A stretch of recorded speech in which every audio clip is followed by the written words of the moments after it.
আসসালামু আলাইকুম সম্মানিত ভাই বোনেরা, সম্মানিত ভিউয়ার, সম্মানিত দাদা ও দিদিরা। চলে যাওয়া ব্যক্তিকে, আপনার স্ত্রী চলে গেছে আপনাকে ফেলে, আপনার স্বামী আপনাকে ফেলে চলে গেছে। স্ক্রিনে যে নকশাটা দেখতেছেন, এই নকশাটা 21টা নকশা অঙ্কন করবেন।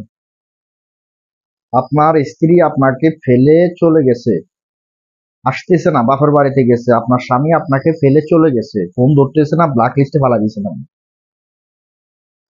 এই স্ক্রিনের যে নকশাটা দেখাইছি, এই নকশাটা 21টা নকশা অঙ্কন করবেন। করার পর প্রত্যেকদিন 3টা করে নকশা আগুনে জ্বালাবেন। নিচে সর্বপ্রথম আপনার নাম, আপনার বাবার নাম, মার নাম, তারপরে প্লাস দিবেন, যোগ চিহ্ন দিবেন। যোগ দেওয়ার পর আপনার স্বামীর নাম বা স্ত্রীর নাম, স্ত্রীর বাবার নাম, মার নাম লিখে এইভাবে প্রত্যেকদিন রাত্রে 3টা করে আগুনে জ্বালান। রাত্রে 11টা থেকে 12টার ভিতরে যে কোনো টাইমে, একই টাইমে 7 দিন আগুনে জ্বালান। 5 দিন জ্বালানোর সাথে সাথে কাজের রেজাল্ট পাবেন। আমি হানিফ কবিরাজ বলতেছি। কোনো কবিরাজের কাছে যাইতে হবে না, কোনো কবিরাজকে টাকা দিতে হবে না, এই নিজের কাজ নিজে করবেন। তো আমার ভিডিওগুলো যদি ভালো লাগে অবশ্যই লাইক কমেন্ট শেয়ার করবেন, চ্যানেলটি সাবস্ক্রাইব করে রাখবেন। আর এটার লেখার নিয়ম হচ্ছে লাল কলম দিয়ে সাদা কাগজে লিখবেন। বুসপাতা, মিশকু, জাফরান, তারপর এগুলার কোনো কুমকুম, গোলাপ জল, এগুলার কোনো প্রয়োজন নেই।